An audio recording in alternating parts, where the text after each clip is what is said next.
I absolutely love the Song of Moses in Exodus 15. It's the first great song of worship in the Bible, the first corporate celebration, Moses' song. It's a song because God acted powerfully to deliver his people. Moses has had a revelation of God like he's never had before. And in a context where it looked like they were utterly locked in, they're in danger of terrible devastation from the advancing army of Pharaoh, and suddenly God opens the Red Sea and they go through on dry land. And then when they try to pursue, God deals with them. They sank like lead. The note of triumph is just magnificent. And then I love that line, who is like you, O Lord? Who's like you? You know, worship should be like that, beloved. Worship should be just filled with wonder about how wonderful God is, how magnificent he is. We don't serve a dead God or even a creed.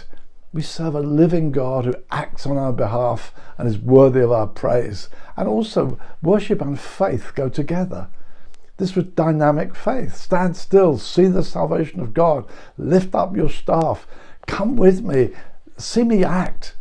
Beloved, worship fits with people who are people of faith, who go on with God. It's not some dead prelude to preaching. It's a triumph song. You remember later on when they were in Babylon and then they returned and found themselves singing again that God had delivered them. When the Lord turned again the captivity of Zion, we were like those that dream. Our mouths were filled with laughter, our tongues were singing. Beloved, worship is the most wonderful part of our knowing him. The more you know him, the more you want to worship him. And amazingly, as you worship him, the more you get to know him. They're also delivered. You know, when Satan says to you, yeah, okay, so you know something about blood that's forgiven you, Passover, but you're still my captive. You know, they're still in the land, still they're closed in. And sometimes, certainly I as a young Christian felt like that. Thank you, Lord, for forgiveness. But is there any freedom from my slavery? Well, yes, there is. Utter freedom. They went down into, as it were, the Red Sea and up out on the other side.